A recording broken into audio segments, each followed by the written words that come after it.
Okay, going live. Everything's working. Going to play the opening song. This is a new song that's been in my head for a while called The Weeping Years.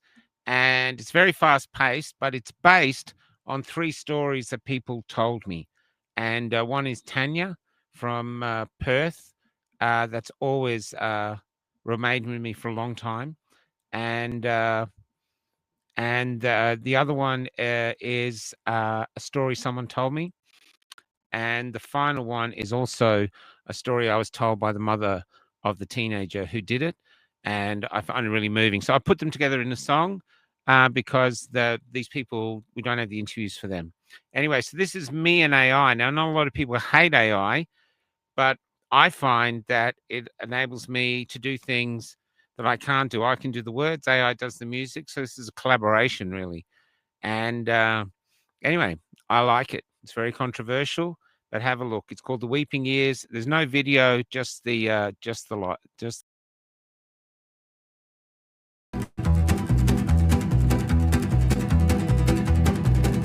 My father did everything they told him to, lined up and took every single jab. And every time I'd beg him, Dad, please just think, he'd just laugh and call me crazy. We spread his ashes at his favorite park. I have to say I thought I was out of tears until his sister whispered into my ear, my love, welcome to our weeping years. Welcome to our weeping years.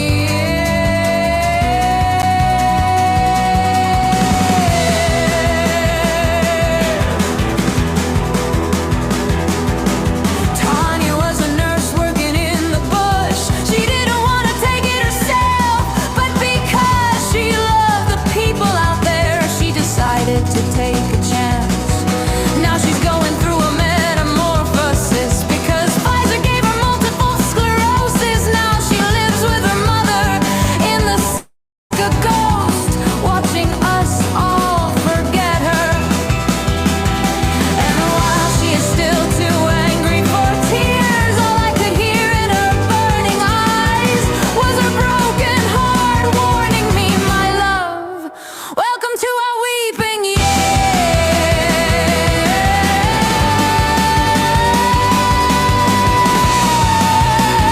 Welcome to the weeping years.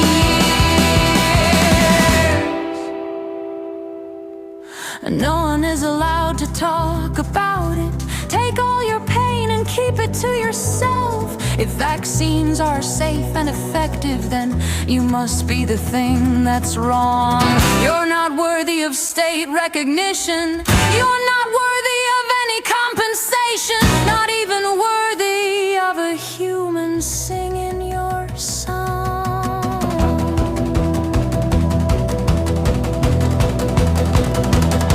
She was 92 and dying in a nursing home, and because her family said no to the jabs, none of them were allowed to see her, so it was clear she would die alone.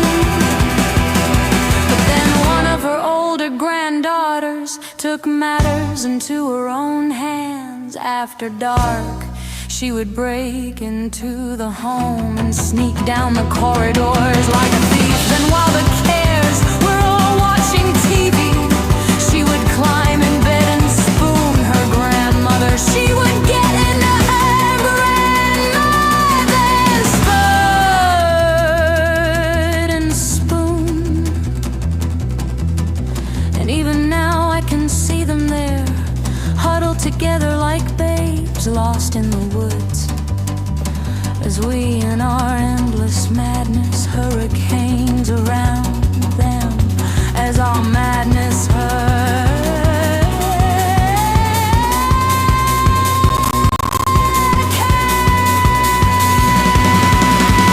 Oh, can't you hear our gods whispering? If you guys don't find a way to conquer fear, then you're just gonna keep traveling down deeper into the weeping years. Deeper and deeper and deeper into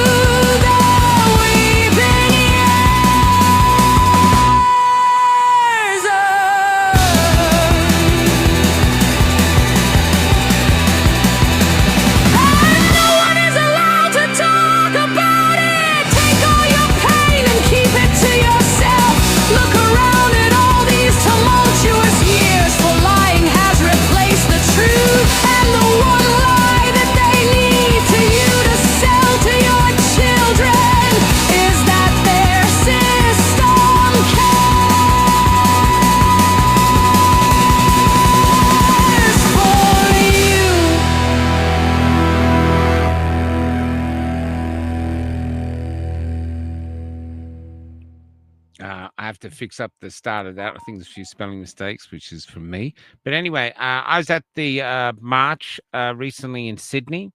After the march, we went to have a drink, and there I met Fina, and I did a few little short videos with her there, but I found it so fascinating. I asked her if she was free to come on the show.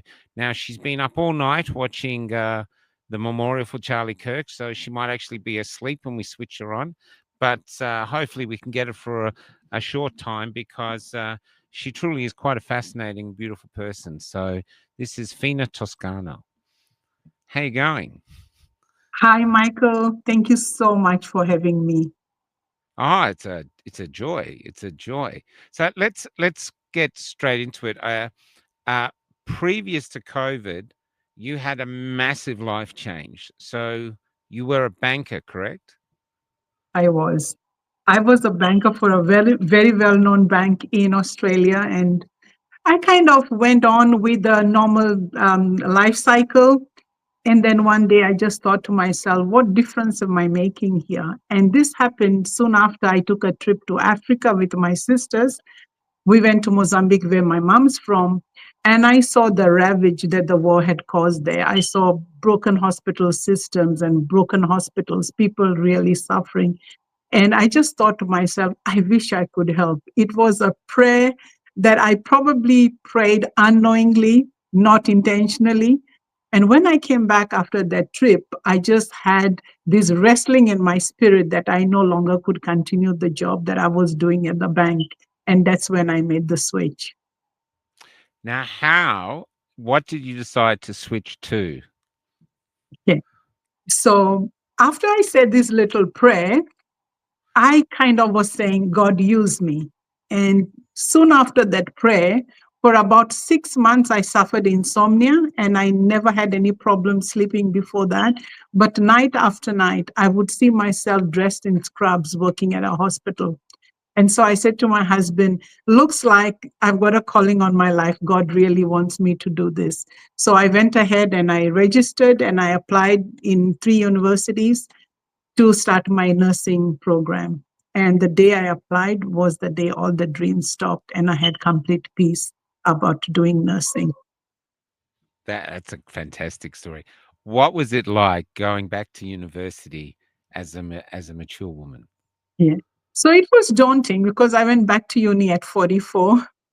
And Yeah. I said to my husband, I wonder if there's going to be any mature lady on the campus. So I was a bit intimidated because you see 18-year-olds and 19-year-olds.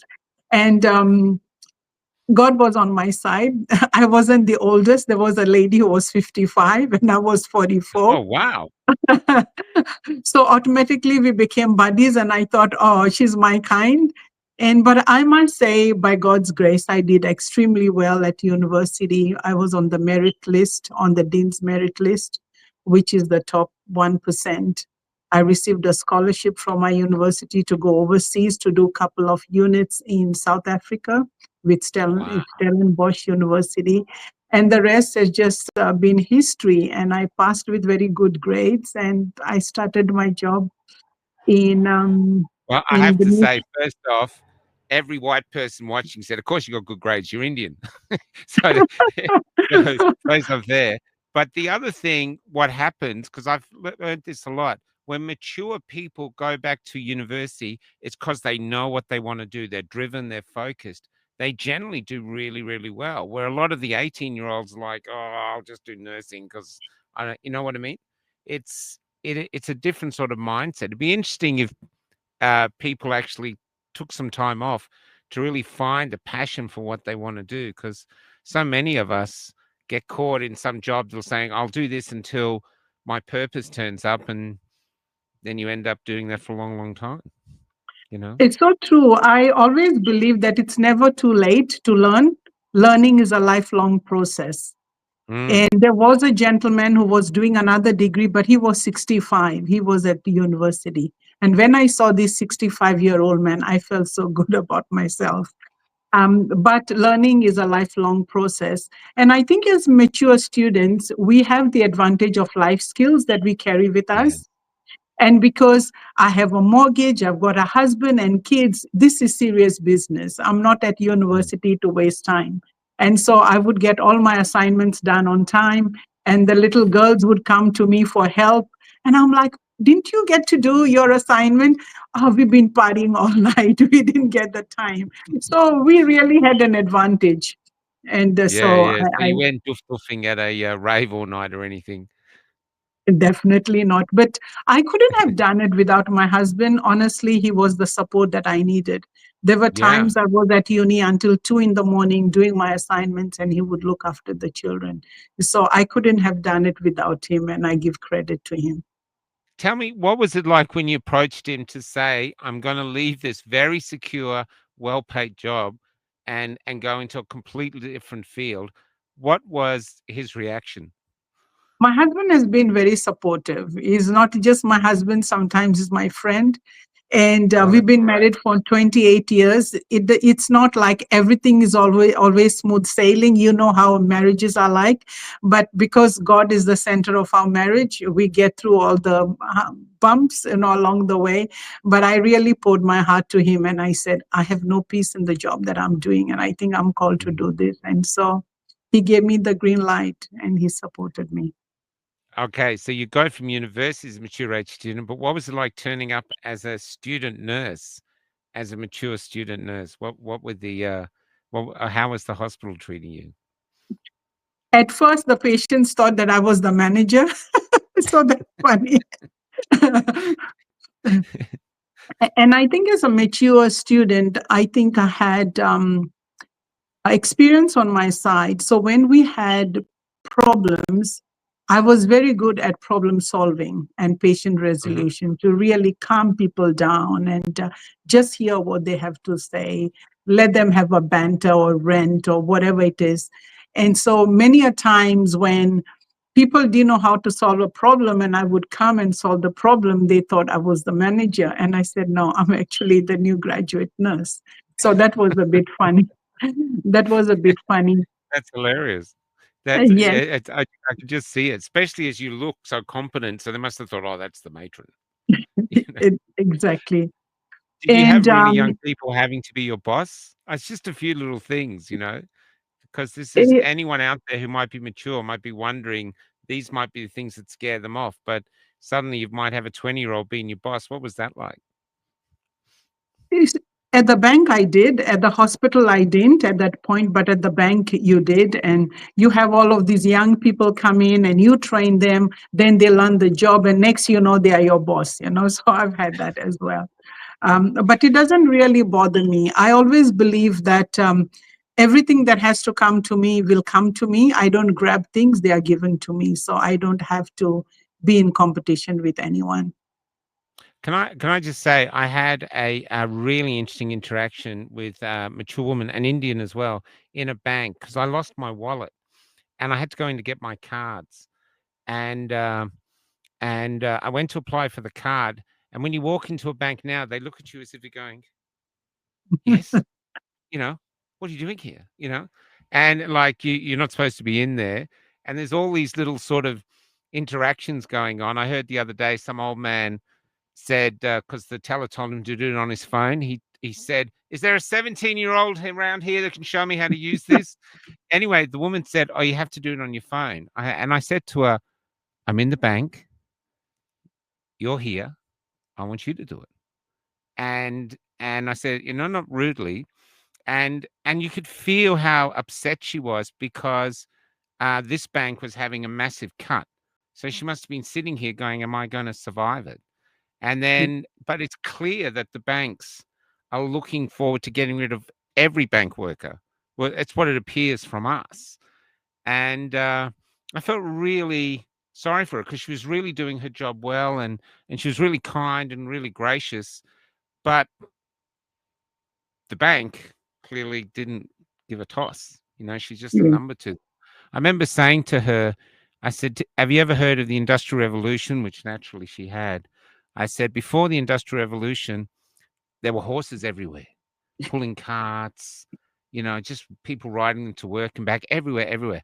After the Industrial Revolution, no horses. They're like a hobby." I go, we're in a sort of industrial revolution now. Don't be a horse.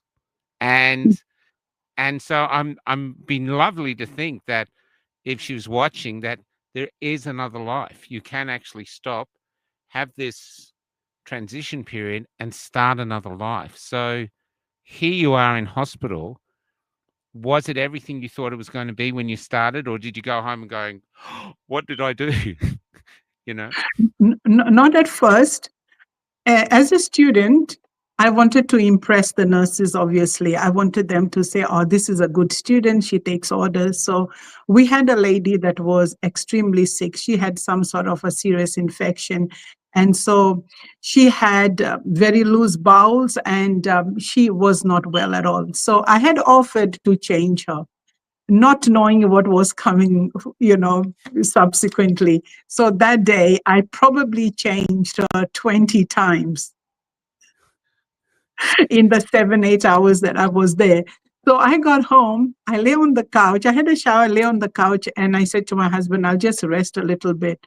I woke up at midnight. I was so exhausted. So I said to my husband, I don't know if I want to do this. I really don't know. But then the following day, it was better, and then it got better. And then I understood it's not just that we do, there are so many beautiful, critical drugs that we give, and so many other fascinating things that we see there. And then eventually working in different areas. I absolutely loved it.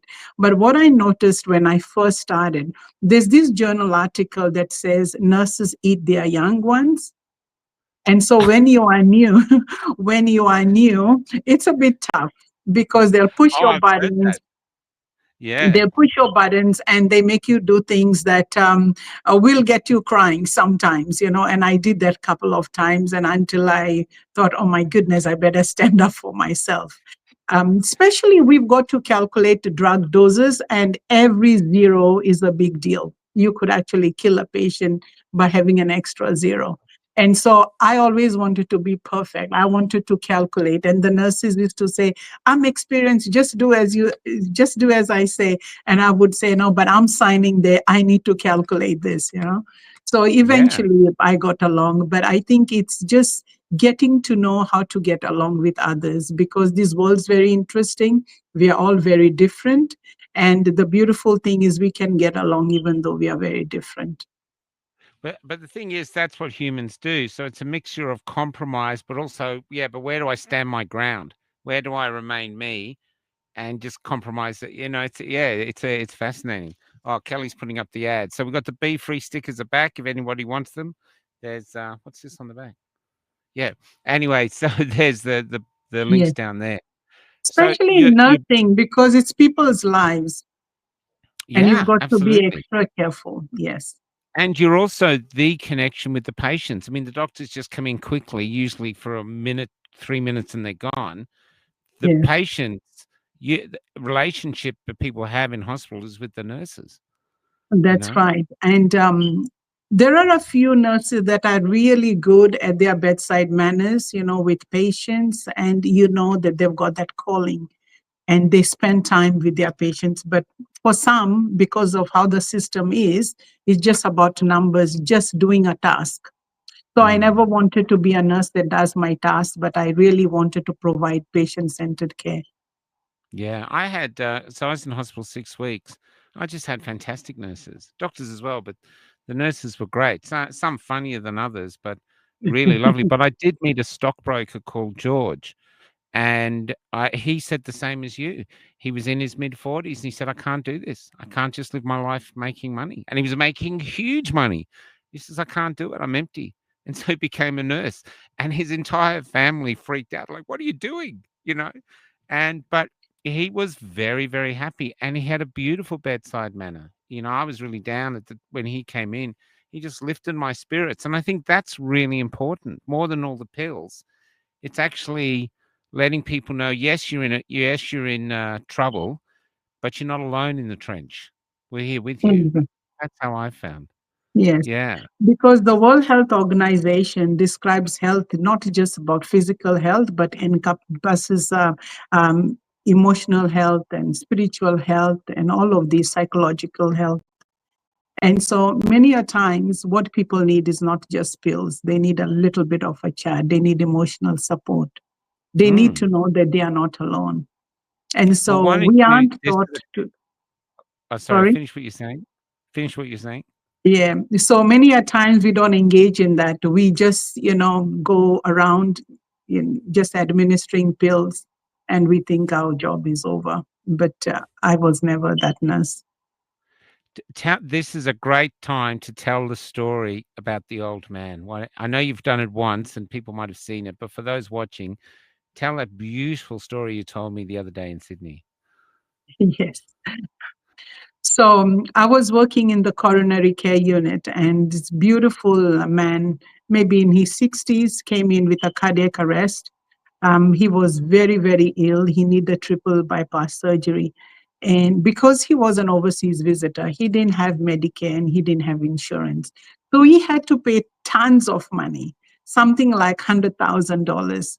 But he had a Wow. very supportive family. So they all contributed to pay. And I think the doctors gave him a discount as well. So whilst we were prepping him for the surgery, he was really bored. He didn't know what to do, but he was very, very down. So I began to encourage him, and I asked him if he believed he had a faith of some sort. He says, I think I believe in a God. So I started to share with him some scriptures, and I said, if you like me to pray with you, I can do that. And he said, yes. So we developed that friendship over every day. I would go and I would look after him. And so when the day came for his surgery, he had the surgery. It nearly didn't go quite right. He nearly lost his life. And he said, Wow. I kept remembering all of the scriptures that you gave me and how you prayed with me. And I called out to God, and here I am. So I was very pleased for him. And he said, can I just tell you a secret? And I said, yes. And he said, will you believe if I told you I was a Catholic priest? I was a Catholic priest. I left the priesthood. He got married, and his wife and him separated. And then he was very depressed about life and things like that. And he said, I gave up on God. I was running away from God like Jonah. And then he had to come to Sydney to meet with me and reignite his love for God. And he said, I'm never leaving Jesus again, and my faith is back. So And I came. I'm guessing you didn't learn how to do that in the university. No, no. Me, you mean me? Yeah, this is what I'm saying. This is No, you've learned skills in the this is university, my but life this is bringing experience. you. Yeah, that's This, right. this is my life experience, and I've come close to death 3 times. So this is my life experience, whatever I can Two, share two with sec, two people. sec. Sorry. Hey, Adrian, I'm just on an interview. Can I call you back after? Cheers. There's so I've heard, even though I've heard that story, it's just one of my faves. I just love it. So, what nursing were you in? Were you in general nursing? Were you in emergency? What nursing were you in? Critical care. Critical care. Yeah. Wow, the real trench. But I've done all types. I've done neuro, I've done oncology, I've done geriatrics, and I've done critical care. Which one did you prefer? I loved emergency. It was very Really? fast Why? Tell me paced. why. It was very fast paced. And there's a quick turnover because people go off to their wards, and then new people come in. And you just get to be the first point of contact when they come to the hospital. Yeah, And I yeah. love that. And they come in broken and scared and shocked. So, the first thing they want is a friendly face to give them some assurance that they're in safe hands. So, how Exactly. long were you a nurse from when you finished studies to actually being on the floor as a nurse? How long were you doing that? Yeah. So about 4 years before the mandates kicked in. And So this I is where didn't we have get. a very long tenure. But you'd literally, what I love is you'd left this secure, or well, I don't know, bank secure anymore, but you'd left a good job. You uh you studied to be a nurse, which is 3 years. It's quite an investment, correct? 3 years. Yeah, And 3 years. now you're a nurse, 4 years. And it seems to me you felt like you were in exactly the right place where you meant to be. and Yes, then the mandates come along. that's And fine. did you work through the COVID before they brought in the vaccine? Did you work in the All the hospital? way, all the way, all the way. And I never got sick.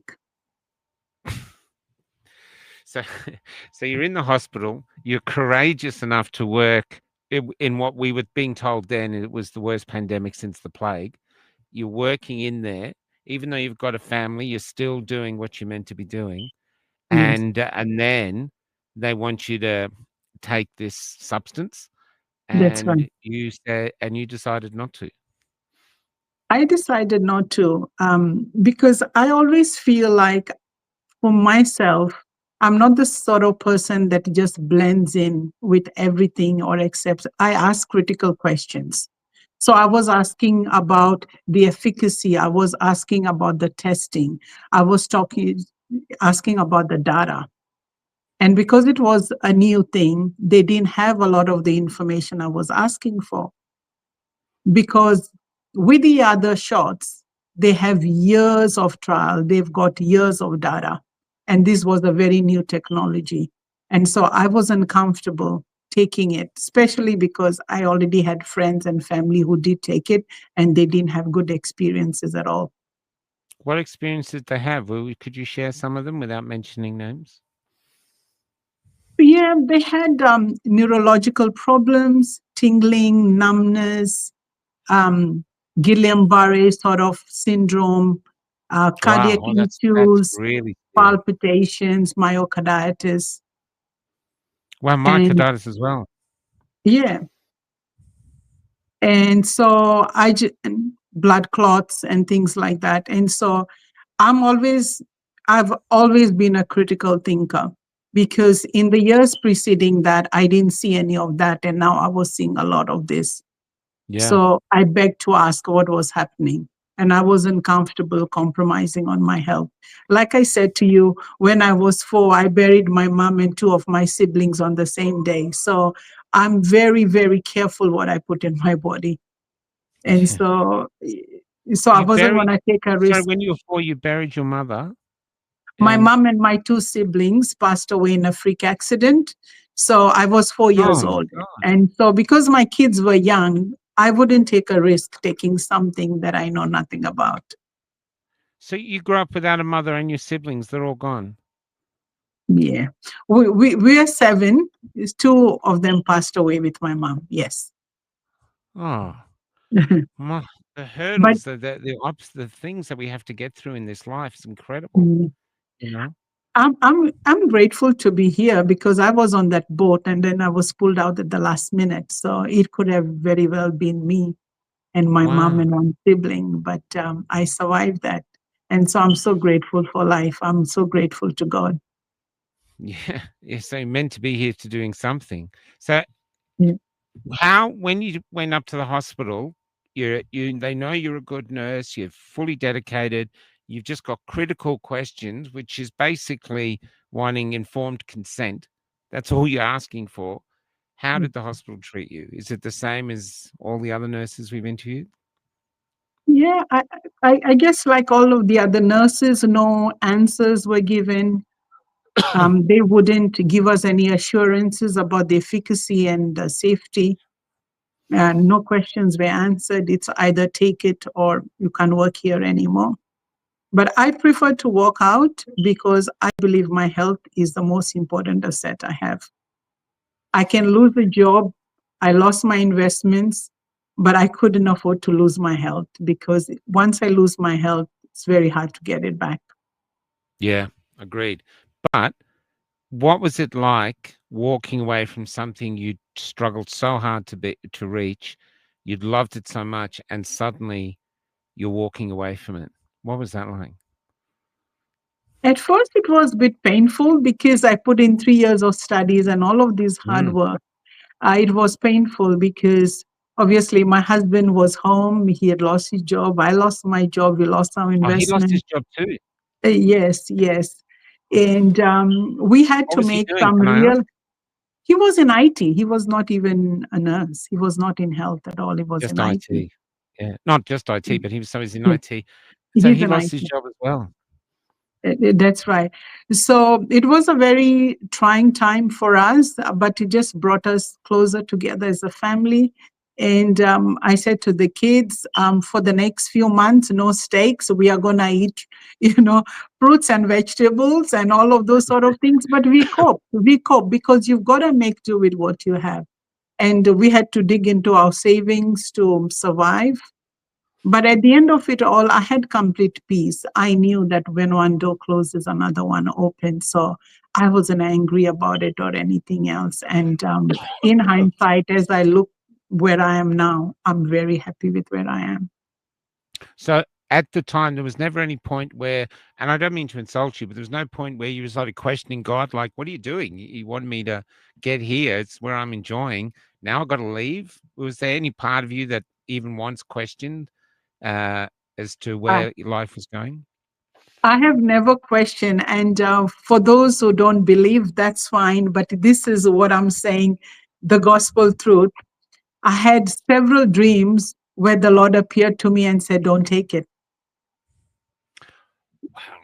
So I was at complete peace because I know had I disobeyed, I don't know where I would have been. So I was at complete peace. I didn't ask any questions. I knew it was not what I wanted.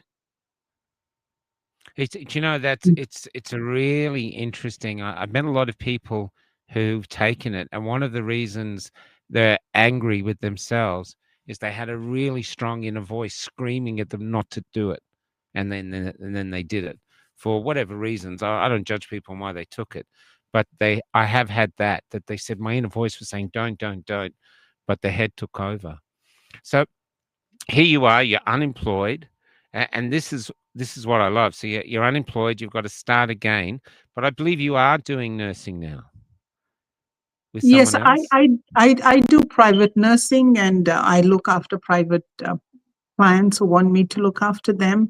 But it was during that time when I was looking for an opportunity, someone also approached me and they said, you know, Fina, we've got these amazing supplements from a US based company and it's helping people heal themselves naturally because when I was a nurse, I had not known anything about hormonal health, about inflammation and chronic damage that it causes to our body and things like that. And it was just about um, showering patients, giving them medication, critical drugs, and Yeah. things like that.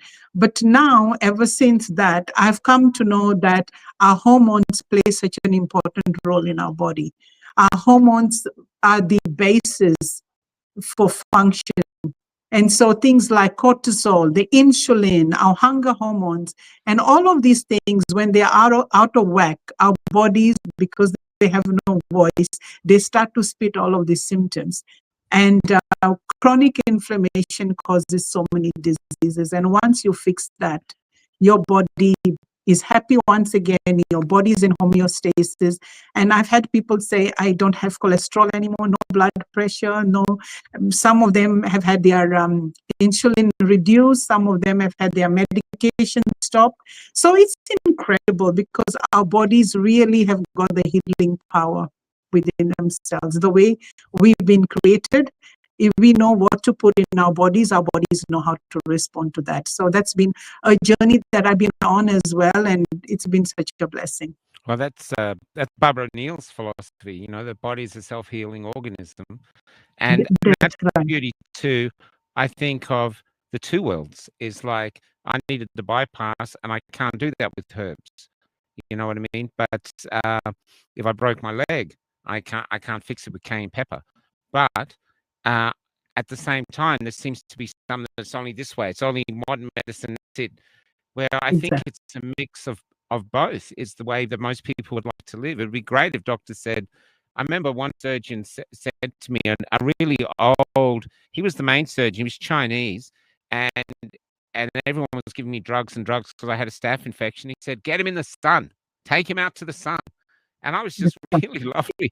And he just said it like, "Come on, just get him out the sun into the." And so I think there's a renaissance happening. There's a hunger in the community for a health system that embraces both. I'm an enormous fan of Dr. Brighthope or Professor Bright Hope from down in Melbourne, and he's done this. He's sort of in the I can't remember what you call it now. Someone else will help me. The field he's in, where he's helping people with vitamin C and all these other things that he says people need. Holistic, Exactly. yeah. Now, the other thing Exactly. too, would you go back to the hospital if they? I don't know if they've dropped the mandates in New South Wales, but would you go back into the system now after being sort of told to go? It's a hard question because things have changed. And I think once you've experienced another life and the freedom that I have now of traveling so much and taking leave when I want, I'm not too sure of that at this point. I'll have to wait and see. But I'm really enjoying what I'm doing now. And I often tell people who demonize the hospitals, and I tell them, we can't throw the baby out with the bathwater.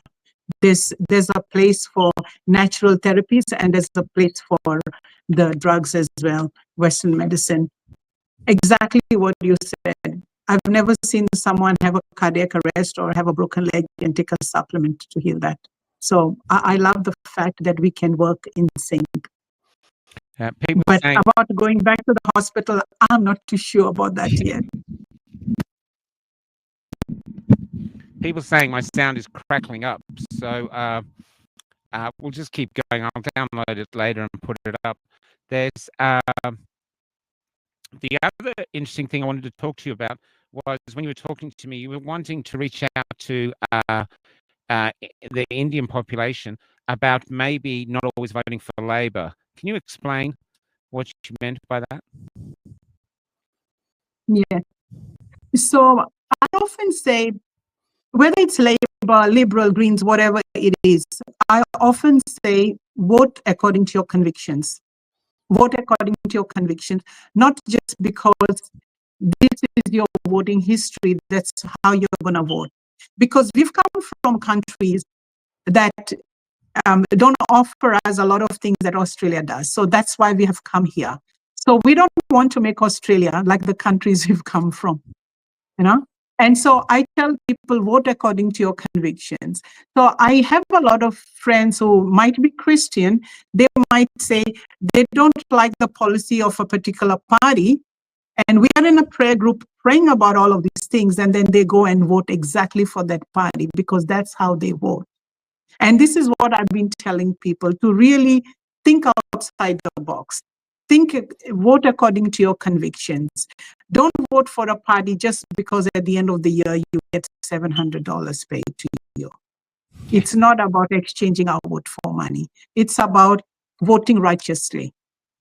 So what are your thoughts then? Like you said, you don't want to bring what was in another country here, but what are your thoughts on what Australia is? Because I have my own thoughts, but for yourself, what do you think Australia is? Because I know there's a lot of stuff about migration at the moment, and there's all this talk. There's a lot of people attacking multiculturalism, but I'm not in that camp. But what are your thoughts of what Australia actually is now? Australia is a beautiful country, and that's why we've chosen to come here. My siblings have gone to the UK because I hold a European passport, but we chose to come here. My husband chose to come here. And Australia has given us the life that we wanted. And I have no problems with immigration as long as it's sensible immigration. And I'm an immigrant. I've come here as an immigrant, but we had to go through a lot of scrutiny. We had to answer exams, English tests. We had to wait for 2 years to come here. We had to pay our own ticket to come. And we had to sign an undertaking that for 2 years, we would not claim a single dollar from the government, So we came under those circumstances. So it was really something that we earned to come here. And sometimes it's sad to see that people are able to just walk in without any sort of scrutiny. And I just feel that it's not fair for the others who have gone through that process. I think the process has to be fair, and the immigration has to be reasonable as well, because we don't have enough housing, we don't have enough jobs, and our hospitals are overflowing. It doesn't make sense. Yeah, no, I And the agree. important thing for me is really assimilation. If I've come to this country, it's because I love this country and I want to embrace the culture of the country. Yeah, I thought that's an interesting thing, because I also love the fact that different suburbs get different personalities. Like I live on the road going town to town, and all the towns now look exactly alike. You come in, there's Bunnings, there's KFC, there's all the big majors, there's Officeworks, and there's a few old buildings, but the town looks like a replica of the other town. But I noticed in Melbourne when I was here last time, you go to Box Hill, and Box Hill is very Asian. But you don't feel unwelcome there, but it's very Asian. And then I said to someone, I could go for a trip to Bali and just take some pictures, and you'd think I was in Hong Kong or Bali or somewhere else. But it doesn't really bother me because you can go to some other towns like Dandenong, it's very African. And I used to be a tram driver before I made it in the arts. And one of the things that I got in trouble with was writing this poem about how the whole world was on my tram and no one was killing anyone. I was watching everybody stand up for the old people to sit down, or pregnant women. Didn't matter what race they were. People were just getting on. They just wanted to get from here to here. They were evidence that if you take out the leaders that always want us to hate each other, you leave us alone, God's children, we can get on. We just want to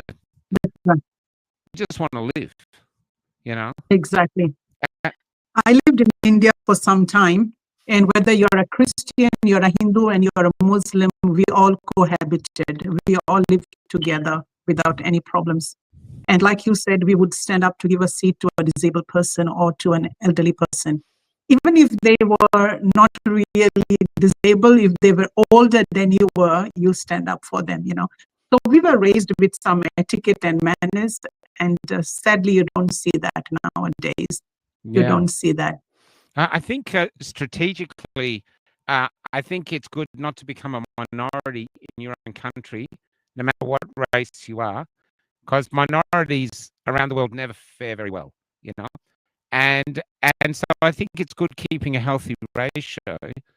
But talking back to the tram, I thought this tram is Australia, because I remember one night a remarkable thing happened. There was 6 couples on my tram, and they were all mixed races, and not just white with another color. There was Africans and Indians together. There was Chinese with, I think Chinese and say a Pakistani or an Afghani, because it was very multicultural where we were. And I thought, you leave these people alone for like 100 years, 200 years, they're going to be popping out a new human that's a mix of all these different races. You know what I mean? That have blended together. Like my family is from Wales, and we're basically just white back to the caves because my father had his DNA done. But I could see that my son's son might have some Indian in him, African in him, other colors. Maybe that's not a bad thing. You know what I mean? I know if you have a dog that's mixed race with other dogs, it's the healthiest dog. A Bitzer is the healthiest dog. Full breeds, they can't get. So I sometimes wonder if Australia as this new country is a new civilization, really, because the country's been older. It's a hope for the world to show that we can get on. We don't become Israel, Palestine. We don't become Rwanda. Yeah. Definitely. There's this scripture that says heaven will have people of all tongues and tribes. And this is what's happening here on earth, right?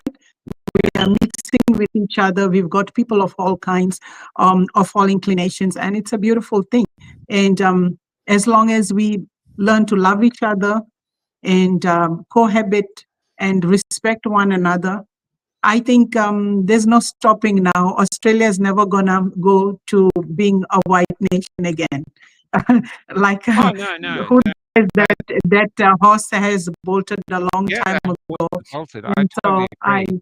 I'm just grateful to be here, and I say that this is the land of the brave and the free, and people have come from all countries and across the seas, and we absolutely can live in harmony if we appreciate and we value the values, the Australian values that call this country a great place. Just But gonna I get think if we are going to be bickering about wanting to bring our own culture and tradition here and make Australia the country that we have run away from, then that's not a good idea.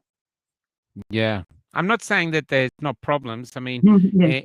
in Melbourne at the moment, they have the problem they're saying with the Sudanese youth. I don't really know, because the trouble is I don't trust mainstream media, because Mhm. at the moment I see the government and mainstream media, all they want to do is divide us, make us hate each other. Mhm. It's like lessons in hate. This is about 8 years ago.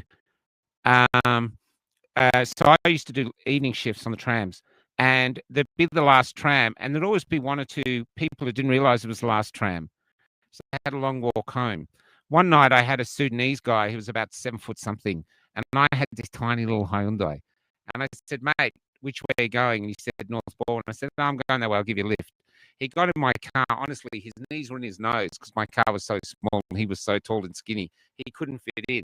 But he came from 10 brothers and sisters, all studying, not in trouble, and you think they never show these African migrants on the TV. Do you know what I mean? Yeah. It's not a balance. There's always it's it's not that you've got one bad person, that's the whole race.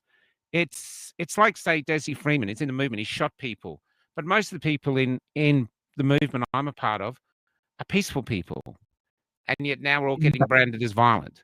You know, we had police officers do some really brutal things in Melbourne. You know, shooting people with rubber bullets, pushing over old ladies. You know, there's a lot of terrible things we saw. But is every police officer like that? I don't believe it.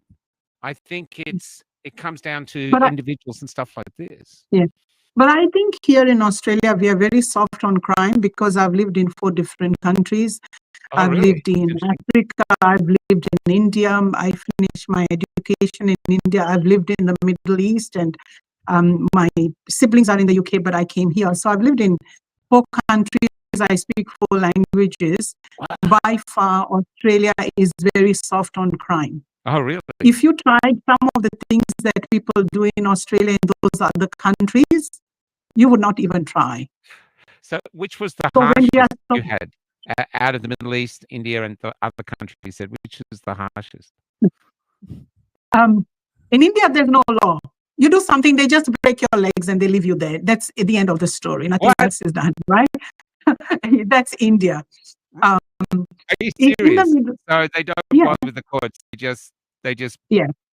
So, for example, instant if karma. a child was giving me trouble, if my son was giving me trouble, and if it's in the open, and we are bickering or fighting, a police officer says, "What's happening?" And I say, "Oh, my son's troubling me." The police officer would slap the son and say, "Listen to your mother and go back home." End of the story. I hate to say, they That's how used to it's do done. that in our culture, just the last generation. That's what used to happen in our culture. Yeah. Yeah, that's the Yeah. end of the story. In the Middle East, it's a bit different because of the language problem. Everything is in Arabic, and so you don't want to get into trouble at all. Once you get locked up, it's not fair game there. So it's a Wow. very problem. Yeah, and so in Mozambique, it's corruption. You can get away with anything as long as you pay someone some money. So Yeah, as long as you've got that's the it, money. as long as Yeah. you've got the money. But Yeah, it's interesting here with our laws, isn't it? There's right. You hear of kids who've had 100 crimes. I think in Queensland, there was this child. yeah. 100. What's happening? Yeah, it's strange, isn't it? I'm not a it's a very difficult situation because I guess their belief is if they lock them up, they just create a lifetime criminal, you know. But then after 100, we're saying, well, it looks like he's already a lifetime criminal. I do wonder though, But then what happens to the victims, people who No, I suffer? totally agree. I totally agree. But I do wonder if the solution is deeper. Like, I feel that what people crave for is purpose. There was a Matthias Desmond said before COVID, they did a study in America, and over 80% of people said their lives had no meaning. Their jobs were meaningless. And I think this, if we really were interested in solving it, this would be a thing. Like, I had some beautiful young men on the other night, who are Christian, not just they're Christian, they're just beautiful young men. But one of them Yeah. wants to leave Australia because he says there's nothing here for him. Nothing. There's no Mhm. jobs in his field. There's no houses he can afford.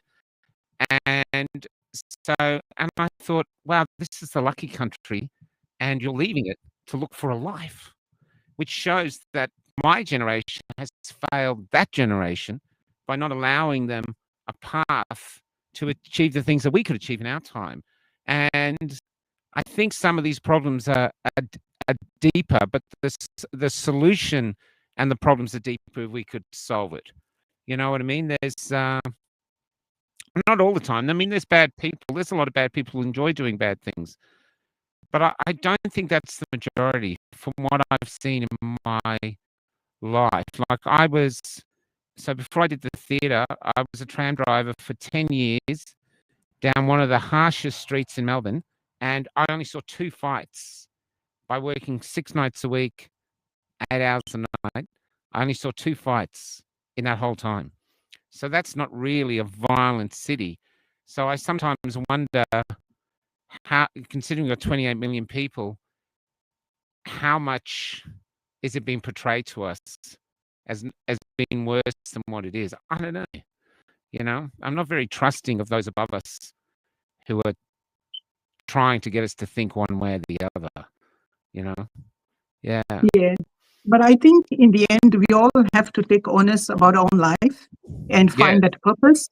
And I heard Dr. Miles Monroe say once, what is it that agitates your spirit? What is it that makes you angry? That's your purpose, because you were born to Wow. fix that. That is awesome. And so as I look at you, Michael, I know these injustice issues or justice issues and freedom, that's really something that you are passionate about. And that's really what you live for. And so I can see that as your purpose, really. But there's responsibility too.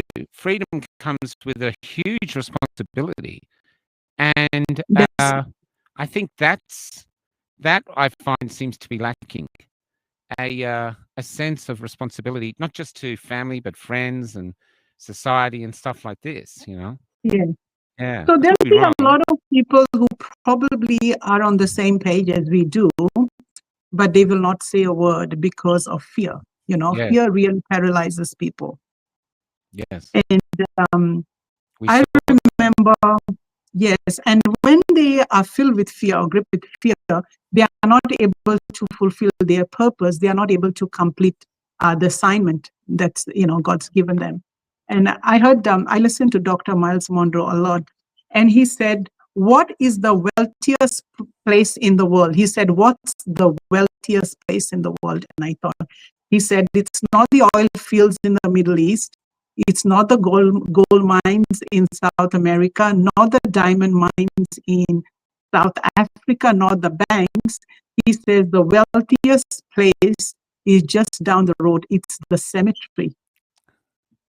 And I thought, oh my gosh, cemetery, why? He said, because there are buried companies there that have never been started, inventions that were never made, Wow. best-selling books that were never written, masterpieces that were never painted. In the cemetery is buried the greatest treasure of untapped potential. Wow. Wow. So we all have got potential, and many a times it's untapped, and we go on with our life 80 or 90 years old, and we never fulfill our purpose, and it's all untapped, and it gets buried with us. How do you think we got to there where we do that? Because I tell people, I think everybody is born with the seeds of greatness, but we have a society that doesn't water them. We have a society that sort of suppresses them and says you got to think like this and this. Why do you think we've reached a point where we're not encouraging people to truly chase their or If, discover if their you, potential? yeah, if you look around, we don't have shortages of millionaires and billionaires in this world. They are self-made. Mm. We can never look upon someone else or expect someone else to help us get there. You've got to work it out yourself. You've got to do the hard work. You've got to read. You've got to, maybe you'll fail. Maybe failure is a stepping stone to your success. Because my husband was telling me a story about the WD-40. You know what the WD-40 is, Oh right? yeah, yeah, yeah, Yeah. yep. So apparently the inventor tried 39 times and he failed, and he got it on the 40th time. And hence he named it WD-40. So, That's great. I'm so going to use that. yes, so I believe we've got all of the resources that we need. We've got the God-given gifts, but we have to put ourselves to work. So The other nature, interesting, yeah, sorry, sorry, go ahead. No, go ahead. by nature, people and friends are not going to push you to make you successful. You've got to work it out yourself. That's Mm, what I realized. Because we've got a saying in India that the Indians, it all depends on the community you're from. There are some communities that are very strong, some are not. Here, I think you call it tall poppy syndrome, but in India, we mm. call it the crab mentality. So the moment one is climbing up, the others will pull him down. Yeah, So that's interesting, isn't it? So it's interesting that yes, it happens in India. So it does. it's really fascinating that other humans do that. Do you know, I sometimes think the reason they do is because people uh, build their own sort of constructs. That is not possible. That is not possible. Like I think it was Gandhi that said, or Mandela, everything is impossible till someone does it. And then, and then, and then, if you break out of that and show them that it's possible, then they've got to deal with the fact that that border of impossibility isn't real. They've put that there, and And that they now they actually can could. see that you've got what they wanted. Yeah, and so they Mm. want you to go down because rather than following you, they want, "No, I need it. I prefer it kept like this." I don't know. It's fascinating. The more you do, the more critics you'll get trying to bring you down any which way they can. It's but the other thing I love though is you said about millionaires and billionaires. So we see that as success, but I see the fact that you actually went the other way, like that other nurse I said, George, and found success there. You know, like I found success in the theater, but I had to walk away from really good money. The tram driver years ago was seen as a lowly job. When I left, it was a high sought after job because it had great wages, great benefits, lots of holidays. Mhm. Everyone was basically knocking on my door, go, "How do I be a tram driver?" And I went into theater, which is not well paid, but it was a love. I felt rich. You know, now Yeah. I'm as poor as a hen's mouse. We're always looking for ways to keep money coming in. But I know we feel incredibly blessed in Yes, the life that we do.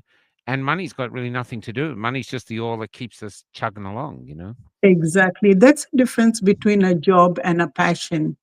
I always say Mm, with passion, what would you do even if you didn't get a paycheck? What would you do for no money? That's really your passion because then that's it great. fulfills your destiny. Because destiny is not a job, it's an assignment. And so when you look at it as an assignment, not a job, you will do even though you're not being paid for it or maybe not as much. Wow.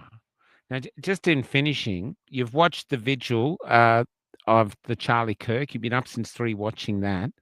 But what were your thoughts on the assassination of Charlie Kirk? I've been very, very moved, honestly. I've been very, very moved. And those close to me know I didn't take it well at all because I know a lot of people might have differences with Charlie Kirk, but he was very respectful on how he presented the gospel, and Mm, he made sense in what he said.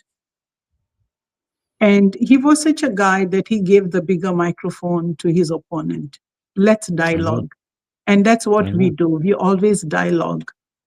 And the answer is never, assassinating someone, because when you don't have a premise to argue on, you just, I can't be bothered to debate this guy. Let's just take him out.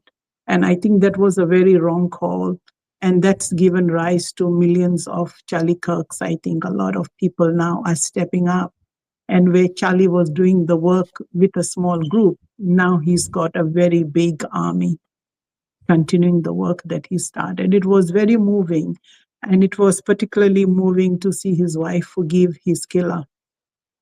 And that's the real heart, of a child of God. And I was very moved. There was That's not a extraordinary. dry eye. Yes. I believe they're seeking the death penalty. Do you think they should? Uh, that's not up to me. I don't know what their laws are. But, the Bible always says that God is merciful and he forgives. He might have to face the penalty here on this earth, but I'm not too sure how, they should.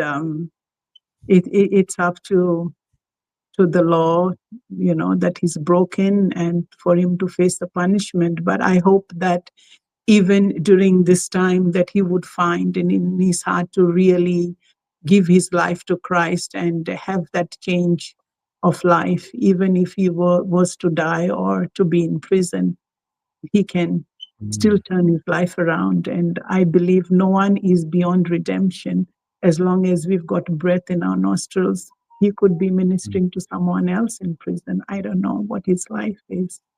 God only Yeah, the knows. the other interesting thing, about, the shooting now is whenever an incident like this happens, there's immediately conspiracy theories of, that was and some of them compelling, but it's on everything now. And and here we are, but in the heart of all this, I mean, a lot of people believe Charlie Kirk, oh, he's not dead. I'm thinking, well, what's he gonna do? Is he gonna hide away in a closet for the rest of his life? I mean, You he's 6'5". What was the point of him? It's like Elvis wasn't dead. Yeah, well, so I I've it's heard a I'm not lot of saying that these. they're not sorry? I've heard a lot of these. Elvis is not dead. Michael Jackson is not dead, and all of these things. But what's the point? There were witnesses there. People have seen it. Why Mm, would they do that? What's the end game? mm. And I I think think when if he we was get in, faking it, there's too many things that could have gone wrong if he was faking his own death. I mean, he's surrounded by 3,000 people all filming him, but so you tell me to fake it. The doctors, the nurses, everyone who's witnessed him passing away, everyone has to be in it. It's not an easy feat to pull off. And no. I think our movement sometimes loses credibility because of things like this. We call people names, and this person is a Freemason and that one is this, and all of these sort of conspiracy theories, which is not good for our movement. We've got to stick Yeah. to the facts. And unless we know something for sure, we shouldn't be making assumptions, because now we are dividing the party and the movement. And I can Mm. already see factions and divisions because there are two groups thinking, differently. I don't think it's a Yeah, good I thing. had someone show me some compelling evidence today, and I was thinking, "Oh, do I do a piece on this?" Because he was in the army, but I didn't wanna do it just yet because regardless of who did it, I believe Charlie's dead, and regardless of who did it, we've lost this really gorgeous communicator. I mean, what I loved about him is I wish I had the courage to do what he was doing. I just think I didn't. He won every debate. I'd lose every debate. And there's, I just, but I feel I should do it. But I was thinking lately, what he had in 31 years, he achieved so much, touched so many people, was so polite and courteous to literally all of them, was surrounded by people saying that he said all these things, which has all turned out to be crap. And I just wondered, could he be a prophet? Why do prophets only exist in the Bible and other places? Here we have this very dark time on our planet where evil is everywhere. It is, even the banality of evil. Humans have been made to feel worthless. And here was this man who was so bright in what he did. We could see him from the other side of the world, even though we never met him. And now he's a household name. And I was just wondering, is it who gets to choose if it's a prophet? Is this what happens over, say, a few hundred years and they look back and then some No, scholar not goes, at all. Not at you all. know? If you read your scriptures in the book of Ephesians says, and God gave to some to be prophets, apostles, evangelists, pastors, and teachers. We call it the fivefold ministries. So when Jesus appointed the 12 disciples, that was a model that he chose. That's how he was going to start his ministry. That doesn't mean it ends just with those 12. We have Mm. modern day apostles, we have modern day prophets, evangelists, pastors, teachers. This is how the Church of Jesus Christ is continuing. And there is no doubt I would have said he occupied the place of more of an apostle more than prophets. Prophets are very prophetic, where he could as well, he could have both, where prophets go to the nations, they speak to kings and presidents and tell them, thus says the Lord, but he was more like an apostle, where he was actually building churches everywhere he went. He was very influential. And I know there are a lot of things being passed around, and they might look or seem like compelling, but based on what? What's our basis to call it compelling? I would totally dismiss it, because I have been through all of these conspiracy things, and I don't buy it one bit. I don't buy it Mm. one bit, because it just hurts our credibility. There is no reason for his wife to go through what she's gone through, for them to have this memorial and everything else, Oh, yeah, and the yeah. No, I doctors who agree. have written just so he's alive. If he's alive, where is he? Why would he be? Yeah, I saw a comment here from a friend of mine. Where is it? Mark. Let me just find it. And one thing Charlie always said, hi Mark, how you going, mate? There's is that he doesn't lie. Here it is. And as if a devout Christian would lie about his death. And I agree. It's he was so devout. I just can't believe that he's lying to that much or would agree to that. So I don't buy that. There's but what's happened, I think, and I won't keep you much longer because I know you're tired. No, What's no, it's happened, fine. I think, is there are is those above us, our leaders and all these institutions that protect us, so many of them have turned out to be lying or withholding the truth, and that people now don't know what to believe. So they question everything. And sometimes they don't question everything critically. They just sort of go, oh, the mainstream said this, so that can't be true. So the opposite must be true. Where I think the truth is somewhere in between, you know? It's but I agree with you. I don't get into all conspiracy theories There are now unless they have evidence. I really tell because we get lots of people wanting to talk about lots of stuff, but I say I'm happy to talk about anything, but I want hard evidence. Something. Exactly, exactly. And I do understand with the mainstream media, I tell my kids and my family, listen to the mainstream media and do the exact opposite. This way. So, Sadly, I remember a Romanian person a Romanian woman who grew up in when it was the USSR. She said that's what her parents said then. Watch the TV and don't believe any of it. Just do the opposite. And now we're in the same spot. We just exactly. But really we interesting. have, yes, but we have conservatives like his pastor, his mentors, his wife, his parents, everyone saying he's been shot. Why would everyone lie? What's the motive? Yeah. And where would they be hiding him? Yeah, I know. It's like this person here, Nettie. She has pretty things. She says it was a blood pack. I mean, it's a ridiculous concept to think there's all these people surrounding him. Everyone's got mobile phones, and there's a blood pack. I mean, it's just ridiculous. And then they faked getting him to the car, and they faked driving him to the. I mean, come on. There's there has to be some truth in things somewhere. What if it just was one young man who has been taught effectively to hate by our hateful system, and so just followed through. You know, it's Yeah, America's full of exactly. guns. Yeah, Imagine a I'm just man saying that who loves. happened. But what if it did happen? What if actually what we saw happened? What if Yeah, we've just got these universities now, instead of teaching people to think, they're teaching people what to think, and they hate Trump. And they hate anything to do with Trump, you know? imagine you have a father who loves his wife. He's got two beautiful kids. Why would he leave them and where is he? So, if these people have got hard evidence, let them tell us where he is. Yeah, yeah. It's just No, absurd. I'm It's with you. absurd. I'm with you. And it's a crazy thing. I want to thank you for coming on tonight and just having a chat. I really love these chats. And it's really interesting because so many of us now are on odysseys, not just a journey. These are historic times, and so we're all a part of this history. And so I think it's incredible that these are all the nurses I've met, but most of them have been nurses for a long time, sometimes 30, 40 years. So it doesn't lessen what they lost.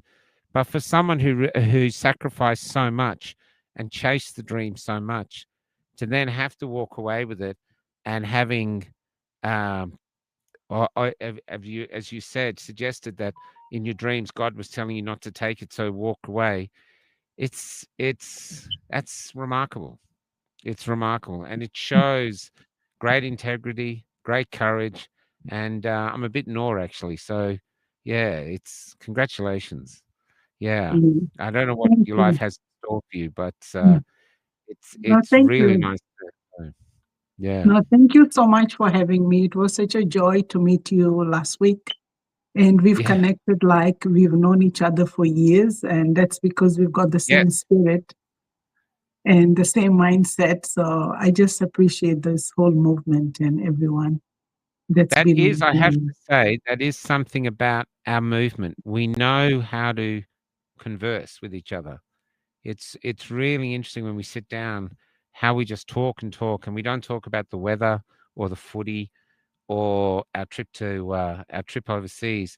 We talk about life and faith and the problems we're facing. It's it's Exactly. it's really special. Yeah. I All right. came home that day and I said to my husband, I've got 20 new friends,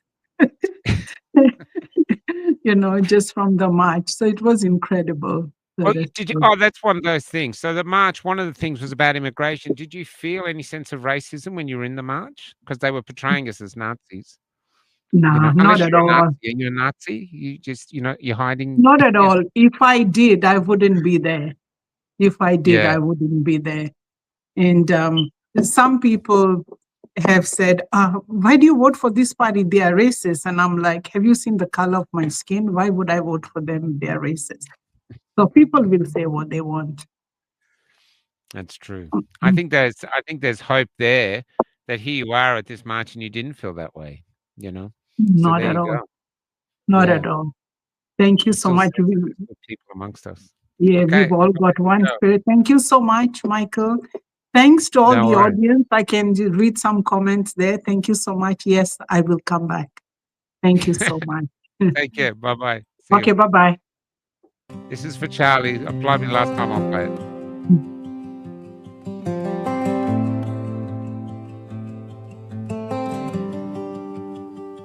It was raining last night. I could hear it dancing on the roof. I fell asleep listening to the beauty of rain. But when I woke, you were gone. Someone had used their hate to take you away. And so the rain of last night is now reigning inside of me.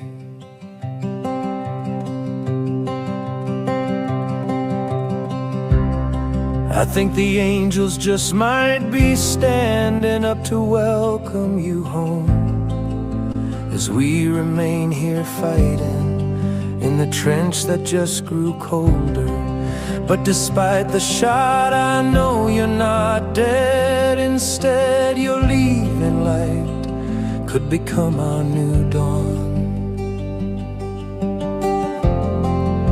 I wonder if when your mother first held you, as all the love you brought was a dawn in her eyes, did if she ever sensed then that a warrior was here, with a tongue for a sword and the armor of truth?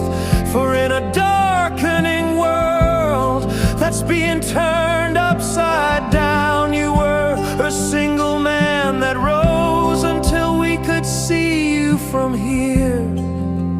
How many roads must a man walk down before we call him a man? Well, I'm on your road,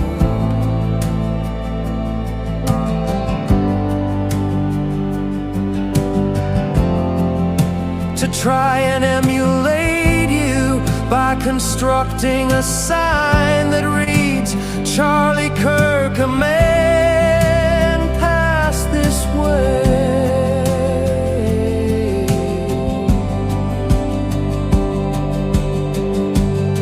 On his journey to the son who he knew, if we faithfully followed, would one day lead us home. On his journey to the son who Charlie believed, if we faithfully followed, would one day